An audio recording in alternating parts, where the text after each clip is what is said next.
Educa TV apresenta Pesquisantes. Olá, que alegria ter você aqui conosco no programa Pesquisantes, o programa que aproxima você do conhecimento acadêmico. Aqui, educadoras e educadores mostram, discutem e divulgam as suas pesquisas e você, nosso telespectador, assistirá a programas com uma gama de assuntos que interessam a sociedade. Sim, a educação faz pesquisa e produz conhecimento. Esse programa é uma realização da Educa TV em parceria com o Museu da Imagem do Som de Campinas.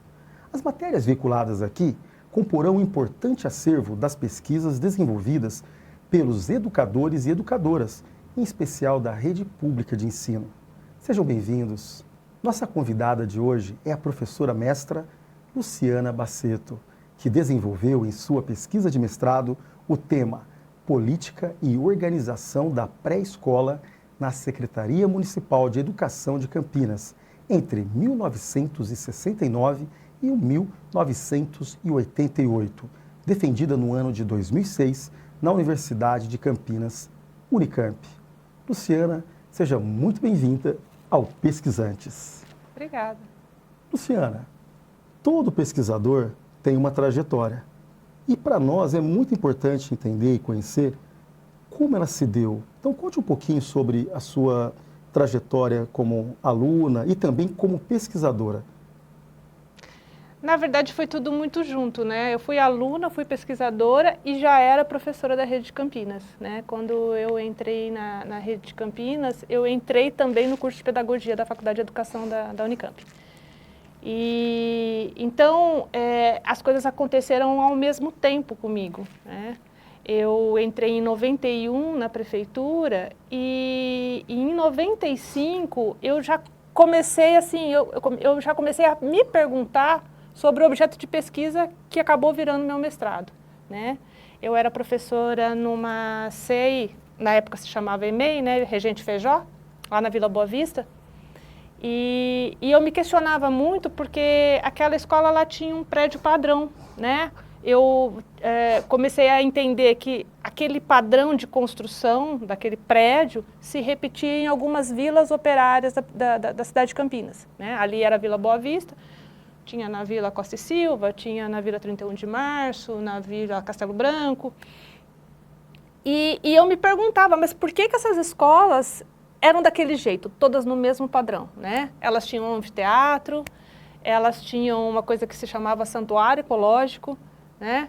E umas salas, todas as salas elas tinham as portas de correr grande que abria para os jardins. Então aquilo tudo começou a me colocar interrogações, né? Eu falei, mas por que é isso? Da onde vem isso? Por que é assim? E ainda mais, por que ninguém usava isso, né? Porque eu chego lá em nessa escola, eu chego em 95, e depois eu acabei trabalhando em outras, no mesmo formato, no Ita Federici, mais uma outra. E esse anfiteatro nunca era usado. Mas por que ele existia e ninguém usava? Por que a gente não podia entrar no santuário ecológico, né? Era um nome, né, estranho, inclusive lá na Vila Boa Vista ele era cercadinho. E nesse santuário havia árvores frutíferas, havia pau-brasil.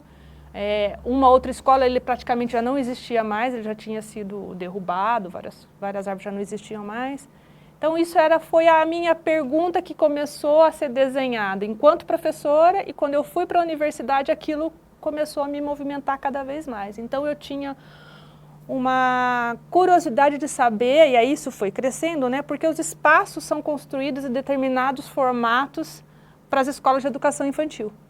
E tinha uma outra coisa que também me questionava muito, que era uma EMEI, mas ao lado dela, num mesmo prédio, dividido por uma parede, por um alambrado, havia o que a gente denominava de creche, né? Que era o CEI. CI, eu acho, que era, já não me lembro mais o nome, que eram as crianças de 0 a 3 anos. E quem trabalhava na EMEI não queria nem entrar naquele lugar onde ficava a creche, que olhava para aquele espaço como algo extremamente assistencial e a gente se enxergava como algo escolar, né? Isso é a década de 90, né? A gente tem em 1990 a união dessas duas dessas duas unidades, né? Todas, porque ela pertencia à Secretaria de Assistência Social, então ela se une, mas isso vem na forma da lei. Para isso realmente acontecer essa união, muita coisa teve que ir mudando no decorrer desses anos. Então foi isso que foi me movimentando, né? Entender essa história e por que era assim. E no final das contas você chegou num determinado momento e falou, vou fazer essa pesquisa. Você antes chegou a fazer uma especialização ou você Sim. Partiu diretamente para o mestrado? Não, eu fiz a graduação, né? Eu era já professora.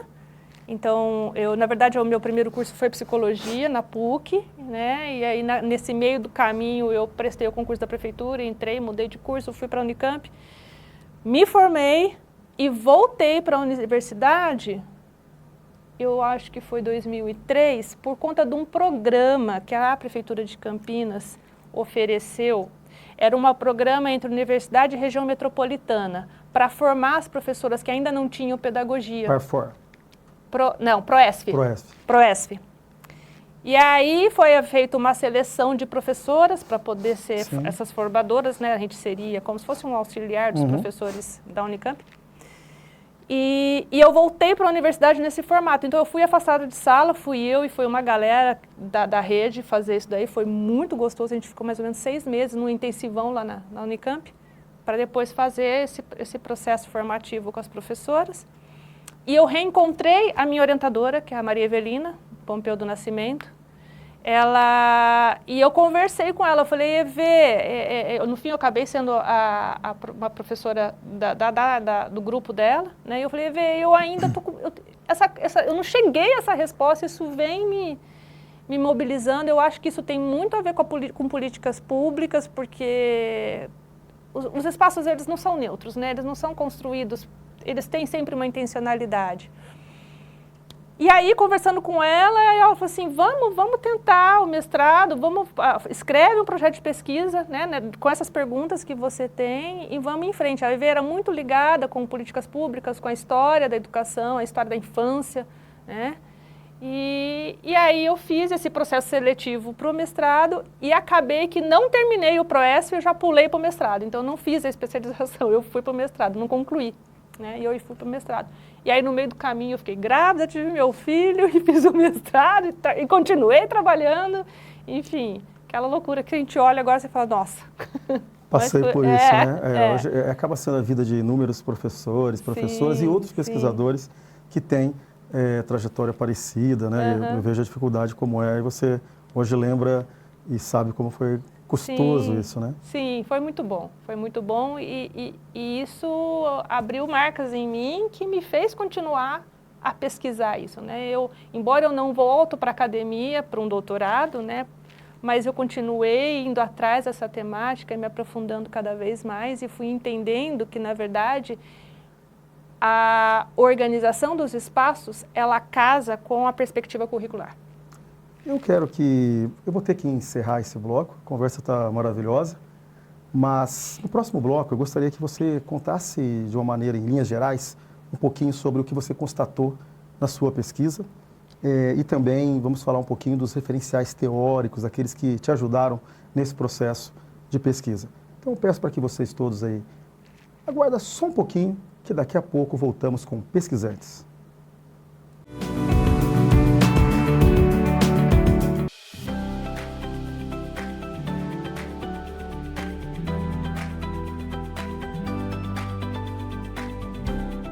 Comece o dia bem informado. Acompanhe as notícias de Campinas no Jornal da Educa TV, toda quarta às 6 da manhã.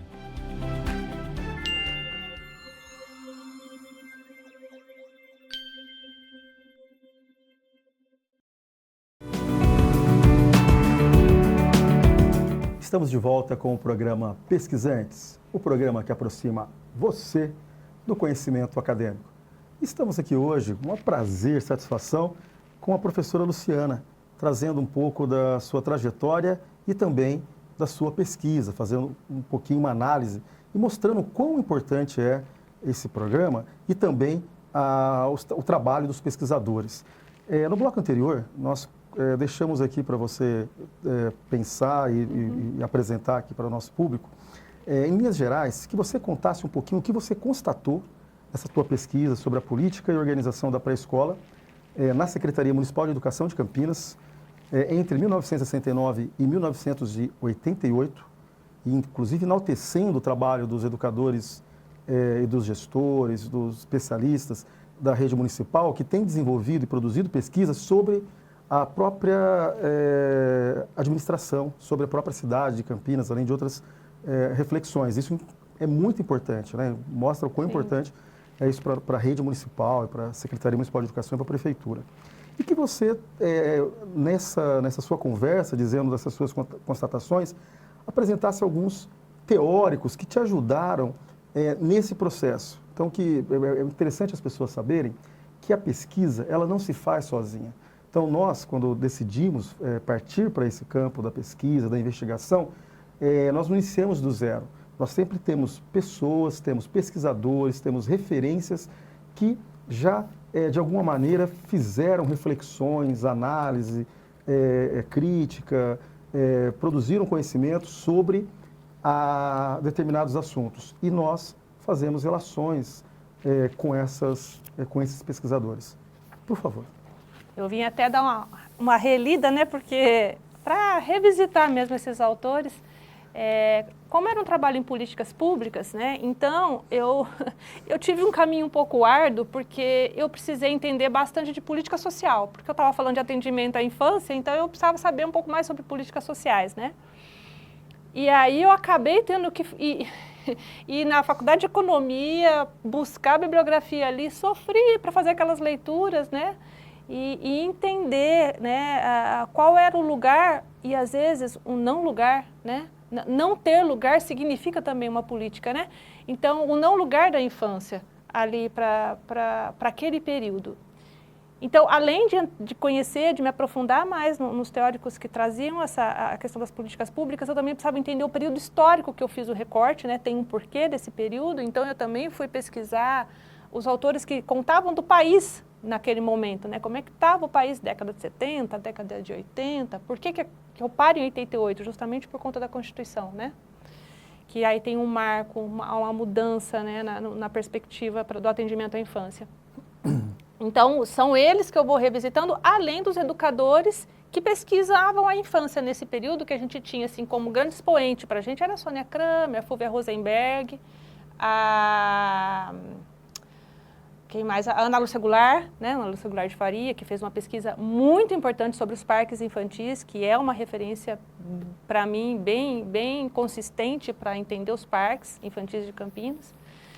E outros pesquisadores que já estavam, outros alunos que estavam fazendo TCC, estavam fazendo mestrados, buscando também entender esse período do atendimento à infância em Campinas, né? Campinas é uma cidade que se destaca muito, né, no atendimento, ela que anda meio que junto com São Paulo para o atendimento infantil. Então, e mais uma busca minha, porque havia pouco material, né, publicado. Então, eu precisava também fazer uma reconstrução histórica da cidade. Então, também fui buscar alguns historiadores, Ulisses Semeghini, o nosso ex-prefeito, Toninho. Ganhei, na época do mestrado, meu marido me deu de presente o livro dele e falou, olha, acho que vai te ajudar, né? Então, assim, foram autores muito importantes para me ajudar. Muitas reportagens de jornal. Eu ficava na biblioteca da Prefeitura de Campinas pesquisando reportagens de jornal. Na época não tinha computador, não estava digitalizado. Então, eu ficava olhando o diário oficial. Para eu fazer a reconstituição dos secretários de educação desse período, eu tive que olhar todos os diários oficiais de Campinas. Tá? Foi árduo, né? Mas valeu muito a pena. E aí, nesse percurso, né, a gente entendeu, eu e a EV, que era importante eu entrevistar os secretários de educação. Então, isso foi um segundo momento da pesquisa muito gostoso, porque eu fui procurá-los. Muitos deles estavam idosos, às vezes tinham situações que eles não lembravam, mas eu já sabia porque eu tinha pesquisado. Então, eu falei, olha, me conta um pouco mais disso. E aí e dentre eles, o que eu mais, assim, me tocou muito fundo foi a entrevista com o professor Enildo Pessoa. Ele faleceu, Já, mas ele me recebeu na casa dele, outros também me receberam em casa, mas ele assim foi muito afetuoso, me deu um livro. E o professor Enildo, eu acho que eu estou avançando um pouco na tua pergunta, mas eu acho que é uma curiosidade que eu não quero deixar de contar. Claro que sim, por favor. O professor Enildo, ele é um grande marco, né, como secretário de Educação de Campinas. Ele entra na Secretaria de Educação junto com o governo, do primeiro governo de José Magalhães Teixeira. E é um governo de oposição, que ganha, né, na cidade. E então eles vêm começando a trazer inovações. E a gente tinha como... não havia um currículo escrito, mas havia um currículo vivido. E aquele currículo vivido era assim, todas as crianças fazendo a mesma coisa, fazendo exercícios de coordenação motora, pintando atividades mimeografadas. E o professor Enildo, ele era um sociólogo e ele é convidado para ser secretário de Educação de Campinas. E ele era colega do Paulo Freire. Então, no mesmo período que ele entra como secretário de Educação em Campinas, meio que concomitante, o Paulo Freire é secretário do município de São Paulo. Uhum. E as políticas acabam se casando. O Paulo Freire também, num dos livros dessa coleção, ele conta um pouco, eu acho que é A Sombra dessa Mangueira, que ele conta um pouco de como ele começa a fazer os movimentos formativos, chamando os próprios professores para dar formação para os outros professores. E Campinas começa a se movimentar nesse sentido também, quando na década de 90 isso toma um impulso, né? E essa perspectiva mais democrática... Nessa época o Cefortep? Nesse período, não? Não. Acho que a gente tinha o Amapage, se eu não me engano. Para quem não sabe, o Cefortep é um centro de formação dos professores da Rede Municipal de Campinas. Isso.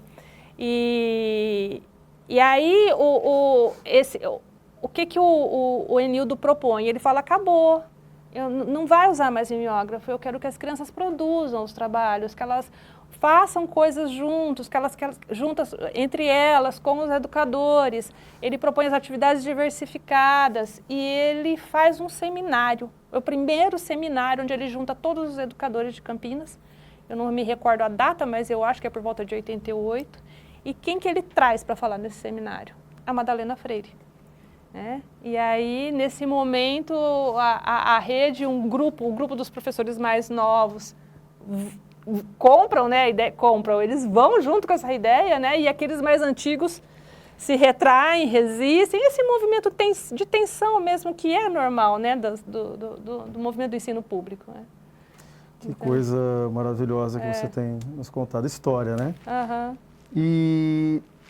nessa sua investigação, desse período principalmente que você faz essa análise das políticas públicas que são criadas ali, o que você considera importante que deveria ser adotado, ainda que tenha sido em décadas anteriores, mas que poderia ser adotado hoje na rede pública municipal, não só de Campinas, como de outras cidades?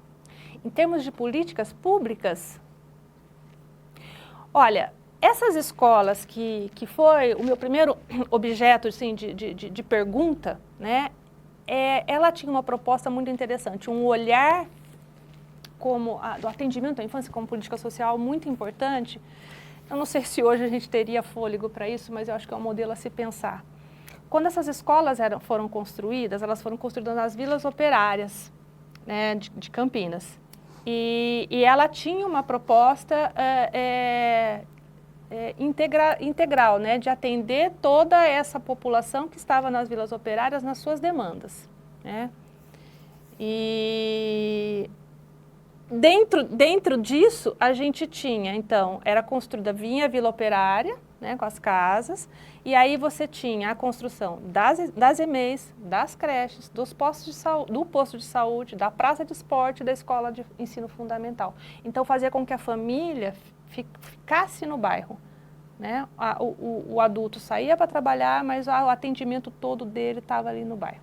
Então isso eu acho que é uma coisa bastante importante. Eu quero ouvir um pouco mais até sobre outros recortes que você considera importante. Mas também temos um dado super importante. O pesquisador, o pesquisante, ele nunca para. Então nós temos a sua dissertação, que já tem alguns anos. Certamente você fez outras coisas e tem feito outras coisas. Fora isso, nós também queremos saber um pouquinho sobre você. Então, peço para que você, público, fique aí. Aguarda mais um instantinho, que daqui a pouquinho nós voltamos com a nossa pesquisante, Luciana.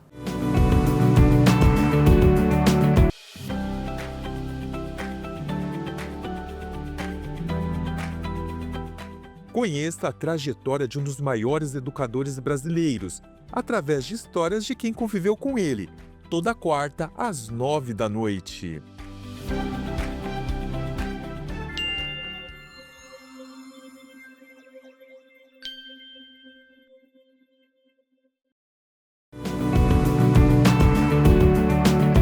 Olá, estamos de volta com Pesquisantes, um programa que aproxima você do conhecimento acadêmico. E estamos aqui hoje com a nossa professora mestra Luciana. No bloco anterior, nós falamos um pouquinho, você trouxe algumas conclusões sobre o que a tua pesquisa poderia refletir, o que poderia ser adotado hoje, não só por municípios, por Campinas, mas por outros municípios. Mas eu gostaria que você, ainda assim, retomasse um pouco e trouxesse para o público de casa conclusões que você tenha encontrado com a sua pesquisa, por gentileza. Eu acho que a gente pode voltar para a minha pergunta inicial, né? Por que a minha pergunta sobre os espaços, porque aqueles espaços eram daquela forma e não eram utilizados. E aí, o que me ficou claro e que eu acho que a gente pode entender enquanto país, né? Políticas educacionais, políticas de atendimento, né, especialmente é o nosso objeto, né, o atendimento à infância, ela não pode ser uma política partidária. Né, porque quando ela se torna partidária, ela se perde, ela não consegue ser concluída em 4 anos. Então, aqueles espaços que havia anfiteatro, havia santuário ecológico, aquelas salas abertas, ela tinha uma concepção pedagógica que dizia respeito, né, à concepção de parques infantis, que começa em Campinas lá em 1940, né, e que vem vindo, mas ela vem se transformando. A cada gestão que vem entrando, esse parque infantil vai sofrendo transformações. De forma que quando ele chega na década de 70, grande parte dele, para o entendimento que se tinha de educação, de atendimento à infância, ele se torna obsoleto. Não que eu ache ele obsoleto, pelo amor de Deus, eu acho muito importante que se use aqueles espaços, né? Hoje a gente tem a importância da criança para fora de sala, de poder aproveitar tudo isso, da relação com a arte, né? O anfiteatro é um convite a isso, né? Então, o que a gente tem? Cada política, cada gestão que entra não continua anterior. Ela não olha para a história construída. Na medida que ela não olha para a história construída, está sempre recomeçando, né? E quem está na carreira, né, que é o que eu fiz, eu fiquei 31 anos na rede, a gente fica sofrendo com isso, porque a gente não consegue ter uma continuidade. Se a gente conseguisse trazer o entendimento do porquê estava tudo aquilo e ir se transformando na relação com a infância, na relação com os teóricos que pensam a infância, esses espaços não seriam obsoletos, né? Hoje eu vejo algumas unidades de educação infantil que os anfiteatros viraram pistinhas de motoca. Tudo bem, pode ser, mas não pode deixar de ter apresentações, né? De trazer os movimentos culturais do bairro, da cidade para esses espaços, né? E poder revitalizar tudo isso, assim como os santuários. Então, eu acho que essa, para mim, é a principal entendimento, né? A maior clareza que esse trabalho me dá, além também de entender que os espaços e o currículo, eles caminham meio que juntos, né? Mesmo que tá construído prédio, né? Parede ninguém vai derrubar, mas ele vai se transformando de acordo com a concepção curricular daquele período. Né? Então, se coloca biombo, se ergue um drywall, se coloca uma cobertura, faz um puxadinho. Né? Se você olhar, por exemplo, a planta do Parque Infantil do Celisa, a primeira planta, é uma construção pequenininha e uma área verde gigante. Hoje você olha novamente a planta, ela tem mais salas de aulas. Isso tem uma concepção curricular por detrás. Né? Luciana, que conclusão importante que você tira. Hoje nós temos a inserção do plano municipal de educação, que ele é discutido para que tenha uma vigência de 10 anos, que tem inclusive esse intuito de fazer com que as políticas não sejam só de governos, mas que elas sejam políticas de fato públicas, né? E você, com a tua pesquisa, então dá um grande recado para a população, mas também para todos os gestores, né, públicos, para que eles tenham um pouco de compreensão do impacto que isso gera com relação a quem de fato está ali na ponta, né, na atuação efetiva, que são os professores, educadores e própria comunidade escolar, que também sofre com isso, os pais, os alunos, né, impacta diretamente. Eu gostaria que você contasse também, deixei isso no bloco anterior, essa pergunta, né? O que você tem feito como pesquisadora atualmente? Não parou, né? Não parei. Eu não voltei para a academia, né? Mas eu sou uma pessoa irrequieta. Eu sou perguntadeira, né? Eu falo que eu acho que eu herdei isso do jeito de viver a vida mesmo. As crianças me ensinaram isso, né? A estar sempre perguntando. E acho que essa é uma característica da infância e do pesquisador. Então, por conta desse trabalho de mestrado, eu acabei desdobrando e me aprofundando mais sobre esse assunto da relação do currículo com os espaços, com as políticas públicas. Isso acabou ainda quando eu era professora na rede, isso desdobrou em cursos, né? Fiz algumas falas, eu dava cursos de implementação curricular, dos cadernos curriculares, das diretrizes, e eu sempre gostava, olha, as diretrizes, os cadernos curriculares, eles não brotaram, eles têm uma história, né? Isso começa lá atrás, na verdade, a nossa história curricular começa com o primeiro parque infantil, né? Embora não havia um documento escrito, mas havia uma narrativa acontecendo.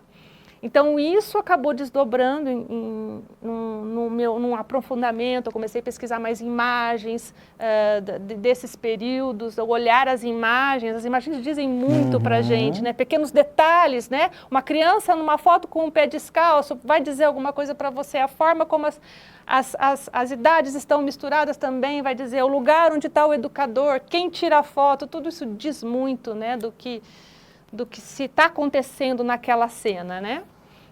Então, isso se desdobrou em uma proposta de curso e agora, depois de aposentada, eu acabei que, tanto com esses estudos do currículo, tendo participado das diretrizes, tendo dado cursos na redes, atualmente, eu ofereço curso para as escolas, né? Para contar essa história, para aprofundar o currículo atual e para trocar com os educadores, né? Super importante, viu? Sim. Que bom que mantém ativa, né? Gostei da perguntadeira. Vou adotar, tá? Essa é uma parte que nós gostamos bastante, tanto eu quanto o nosso diretor Daniel, assim também como toda a produção, a equipe aqui do estúdio, que é o raio-x, onde nós conhecemos um pouquinho mais o pesquisador, a pesquisante. Faço uma pergunta e você responde como bem entender. Qual a sua primeira lembrança da escola? A minha, de criança? Ela não foi muito boa, não. Eu tinha uma professora que fazia eu pintar igual ela pintava. Ela dava o desenho miografado e pintava, punha na parede, a gente tinha que pintar igual. Então, isso não foi muito bom, mas passou. Quem foram seus mestres, professores que marcaram sua trajetória? Nossa, foram muitos, viu? Eu tive no segundo ano do ensino fundamental uma professora que ela chamava Adelina, a gente chamava de tia, né? Tia Adelina. Ela era muito querida, ela era muito afetuosa. Eu acho que os professores que conseguem estabelecer relações de afeto com a gente nos marcam, né? Então, eu acho que eu traria a minha professora do segundo ano. E qual o momento mais marcante da sua atuação profissional? Quando eu fui professora no Alexandre Sartori Faria, em Joaquim Egídio. Foram anos que marcaram muito o meu trabalho. Eu fico emocionada de lembrar desses anos. Foi um grande salto profissional para mim. Foram 10 anos, mais ou menos, que eu fiquei lá. E o que te levou a escolher a carreira docente? Foi tão... Eu não queria ser professora. E aí, na verdade, eu queria trabalhar. E eu tinha acabado de fazer magistério, prestei concurso e entrei. Só que aí eu comecei e eu descobri que eu gostava.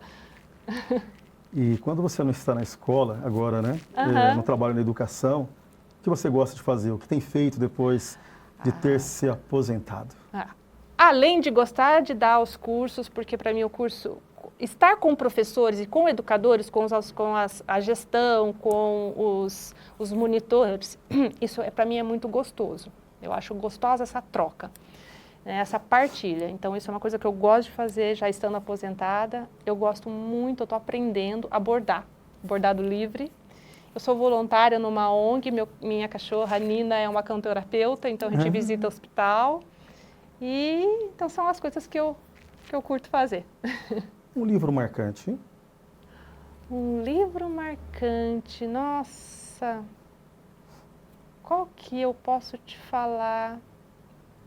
Se não lembrar, não tem problema. Não, eu acho que eu vou colocar, não, na verdade está me passando vários, sabe?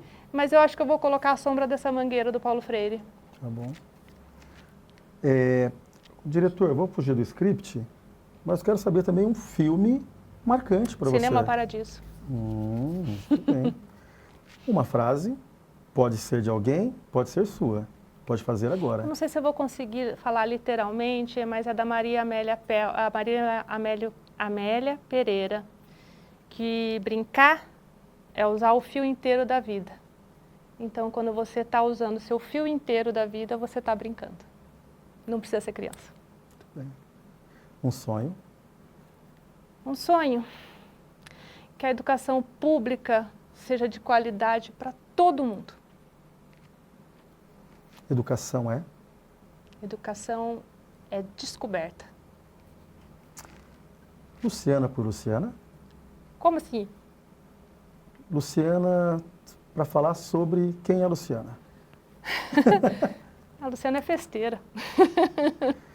Luciana, infelizmente, estamos encerrando o nosso programa. Até estouramos um pouco o nosso tempo, mas foi um prazer recebê-la aqui. Gostaria de abrir esse espaço para que você deixasse suas considerações finais, deixar um abraço para alguém. Fique à vontade. Eu só quero fazer um agradecimento especial à Rede Municipal de Campinas, onde eu me fiz professora, mas a última escola que eu estive, o Sei Brígida, para a Rita, para a Vilma, as minhas parceiras de coração, e para mais 4 professoras, que eu não vou dizer o nome delas, mas elas estiveram comigo na pandemia, no coletivo Flor do Barranco. É isso. Muito obrigado, viu? Uma satisfação. Chegamos ao final de mais um Pesquisantes, o programa que aproxima você do conhecimento acadêmico, o programa da educadora e do educador pesquisador. Agradecemos a presença da pesquisante, Luciana Baceto. Agradecemos também a sua audiência e aguardamos você na próxima semana. E você, educadora pesquisante, educador pesquisante da Rede Pública de Ensino, poderá nos indicar a sua pesquisa para um dos nossos programas. Poderá também enviar comentários. Faça isso por meio do nosso e-mail educatv@educa.campinas.sp.gov.br. Você poderá também rever esse e outros programas no nosso canal de streaming, o EducaFlix Campinas, e nas nossas redes sociais. Abraços fraternos e até breve.